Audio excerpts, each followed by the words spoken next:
We welcome you to our beloved channel, Qassasul Noor. کپڑے بدلنے سے وضو کیوں ٹوٹ جاتا ہے؟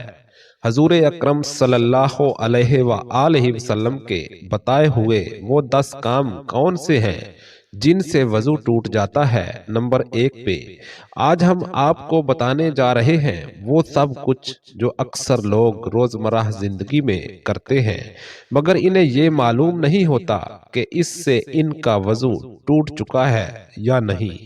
بہت سے لوگ یہ سوال کرتے ہیں کہ کیا کپڑے بدلنے سے وضو ٹوٹ جاتا ہے؟ کیا بدن کو ہاتھ لگانے سے وضو ٹوٹ جاتا ہے؟ کیا ہنسنے سے وضو ٹوٹ جاتا ہے؟ کیا سونے سے وضو ٹوٹ جاتا ہے؟ آج ہم انہی سوالوں کے جواب قرآن و حدیث کی روشنی میں آپ کے سامنے رکھیں گے۔ بسم اللہ الرحمن الرحیم۔ السلام علیکم ورحمۃ اللہ وبرکاتہ۔ ناظرین کرام، وضو اسلام کی بنیادوں میں سے ایک اہم عبادت ہے۔ نماز، تلاوت قرآن اور بہت سی عبادات کے لیے وضو شرط ہے۔ وضو کے بغیر نماز قبول نہیں ہوتی، جیسا کہ حدیث میں آتا ہے کہ اللہ تعالیٰ اس نماز کو قبول نہیں فرماتا جو بغیر وضو کے ادا کی جائے۔ اس لیے یہ جاننا نہایت ضروری ہے کہ وہ کون سے کام ہیں جن سے وضو ٹوٹ جاتا ہے اور کون سے کاموں سے وضو نہیں ٹوٹتا۔ سب سے پہلے اس عام سوال کی طرف آتے ہیں کہ کیا کپڑے بدلنے سے وضو ٹوٹ جاتا ہے؟ اس کا سیدھا اور واضح جواب یہ ہے کہ نہیں، صرف کپڑے بدلنے سے وضو نہیں ٹوٹتا۔ اسلام میں وضو ٹوٹنے کی بنیاد کسی خاص شرعی سبب پر ہے۔ محض جسم کے کسی حصے کا ننگا ہونا یا کپڑے بدلنا بذات خود وضو کو نہیں توڑتا، البتہ اگر کپڑے بدلتے ہوئے انسان سے کوئی ایسی چیز سرزد ہو جائے جو شرعاً ناقص وضو ہو، مثلاً پیشاب یا ہوا خارج ہو جائے، تو پھر وضو ٹوٹ جاتا ہے۔ اس لیے کپڑے بدلنا بذات خود وضو توڑنے والا عمل نہیں ہے۔ اب ہم ان 10 کاموں کا ذکر کرتے ہیں جن کے بارے میں نبی کریم صلی اللہ علیہ وآلہ وسلم اور فقہائے کرام نے وضاحت فرمائی ہے کہ ان سے وضو ٹوٹ جاتا ہے۔ نمبر 1 پہ پیشاب یا پخانہ کا خارج ہونا۔ یہ سب سے بنیادی اور متفق علیہ ناقص وضو ہے۔ قرآن مجید میں فرمایا گیا کہ اگر تم میں سے کوئی قضائے حاجت سے آیا ہو تو نماز کے لیے پاکی اختیار کرو۔ نبی کریم صلی اللہ علیہ وآلہ وسلم نے بھی فرمایا کہ جب تک کوئی آواز نہ سنے یا بدبو محسوس نہ کرے، وضو نہ ٹوٹنے کا یقین رکھے۔ نمبر 2 پہ ہوا کا خارج ہو جانا، یعنی ریح کا نکلنا بھی وضو کو توڑ دیتا ہے۔ یہ بھی اسی حدیث سے ثابت ہے جس میں آواز یا بدبو کا ذکر ہے۔ نمبر 3 پہ منی یا مزی یا ودی کا نکلنا۔ اگر منی شہوت کے ساتھ نکلے تو غسل فرض ہو جاتا ہے اور وضو بھی ٹوٹ جاتا ہے۔ مزی اور ودی کے نکلنے سے صرف وضو ٹوٹتا ہے، غسل فرض نہیں ہوتا۔ نمبر 4 پہ گہری نیند۔ اگر انسان اس طرح سو جائے کہ اس کے جسم کے اعضاء ڈھیلے پڑ جائیں اور اسے اپنے ارد گرد کا ہوش نہ رہے تو اس سے وضو ٹوٹ جاتا ہے، البتہ اگر ہلکی اونگ ہو اور انسان بیٹھا ہو اور شعور قائم ہو تو وضو نہیں ٹوٹتا۔ نمبر 5 پہ بے ہوشی یا نشہ۔ اگر انسان بے ہوش ہو جائے، مرگی کا دورہ پڑ جائے یا نشے کی حالت میں ہو تو اس سے وضو ٹوٹ جاتا ہے، کیونکہ اس حالت میں انسان پر سے ہوش زائل ہو جاتا ہے۔ نمبر 6 پہ قبل یا دبر کا ہاتھ لگانا۔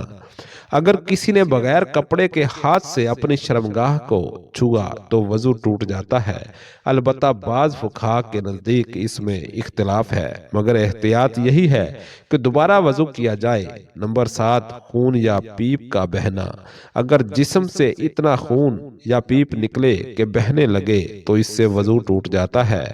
معمولی زخم سے تھوڑا سا خون نکلنا جس سے بہاؤ نہ ہو، اس سے وضو نہیں ٹوٹتا۔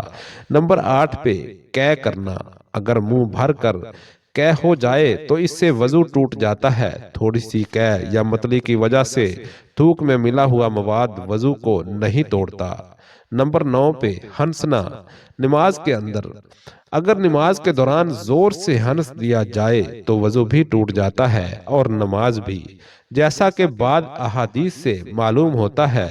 نماز کے باہر ہنسنے سے وضو نہیں ٹوٹتا۔ نمبر 10 پہ عقل کے زائل ہونے کا کوئی بھی سبب، یعنی جو بھی چیز انسان کے ہوش کو زائل کر دے، جیسے شدید صدمہ، پاگل پن کا عارضی دورہ یا نشہ، اس سے وضو ٹوٹ جاتا ہے کیونکہ انسان اپنی حالت پر قابو نہیں رکھتا۔ اب دوبارہ اس سوال کی طرف آتے ہیں کہ کپڑے بدلنے سے وضو کیوں نہیں ٹوٹتا؟ اس کی وجہ یہ ہے کہ شریعت نے وضو کے ٹوٹنے کے جو اسباب بیان کیے ہیں، ان میں سے کہیں بھی صرف کپڑے بدلنے کا ذکر نہیں۔ وضو کا تعلق بدن سے خارج ہونے والی نجاست یا ایسی حالت سے ہے جس میں انسان کا ہوش یا کنٹرول ختم ہو جائے۔ محض لباس کی تبدیلی نہ نجاست ہے اور نہ ہی ہوش کے زائل ہونے کی علامت، اس لیے اس سے وضو نہیں ٹوٹتا۔ بعض لوگ یہ بھی سمجھتے ہیں کہ اگر بدن کا کوئی حصہ ننگا ہو جائے تو وضو ٹوٹ جاتا ہے، حالانکہ یہ بھی درست نہیں۔ رسول اکرم صلی اللہ علیہ وآلہ وسلم نے غسل فرمایا اور نماز ادا فرمائی، اور غسل کے دوران ظاہر ہے کہ بدن ننگا ہوتا ہے، مگر غسل کے بعد اگر کوئی ناقص وضو چیز نہ ہو تو وضو باقی رہتا ہے۔ اسلام ایک آسان اور سہل دین ہے، اس میں بلا وجہ انسان پر سختی نہیں ڈالی گئی۔ اگر ہر معمولی عمل سے وضو ٹوٹ جاتا تو لوگوں کے لیے عبادت مشکل ہو جاتی۔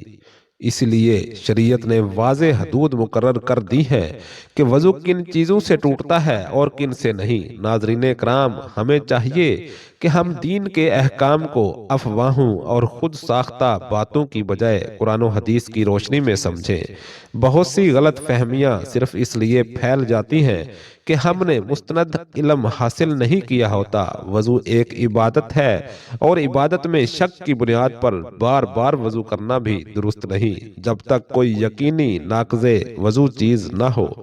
اگر آپ کو کبھی شک ہو کہ وضو ٹوٹا یا نہیں تو اصول یہ ہے کہ یقین کو شک پر مقدم رکھا جائے، یعنی اگر آپ کو یقین ہے کہ آپ نے وضو کیا تھا اور صرف شک ہے کہ شاید ٹوٹ گیا ہو تو وضو باقی سمجھا جائے گا۔ آخر میں ہم دعا کرتے ہیں کہ اللہ تعالی ہمیں دین کی صحیح سمجھ عطا فرمائے، ہمیں وسوسوں سے بچائے اور درست طریقے سے ادا کرنے کی توفیق عطا فرمائے۔ یہی پیغام ہے قصص النور چینل کا کہ دین کی بات سادہ، سچی اور مستند حوالوں کے ساتھ آپ تک پہنچائی جائے تاکہ ہر مسلمان اپنی زندگی قرآن و سنت کے مطابق گزار سکے۔ اگر آپ کو یہ تحریر پسند آئی ہو تو اسے دوسروں تک ضرور پہنچائیں تاکہ یہ علم صدقہ جاریہ بن جائے۔ دعا ہے کہ اے اللہ ہمیں حق کو حق دکھا کر اس پر عمل کی توفیق عطا فرما اور باطل کو باطل دکھا کر اس سے بچنے کی توفیق عطا فرما۔ اے اللہ ہمارے دلوں کو وسوسوں سے پاک فرما، ہمارے وضو، ہماری نماز اور ہماری عبادات کو قبول فرما اور ہمیں دین کی صحیح سمجھ عطا فرما۔ آمین یا رب العالمین۔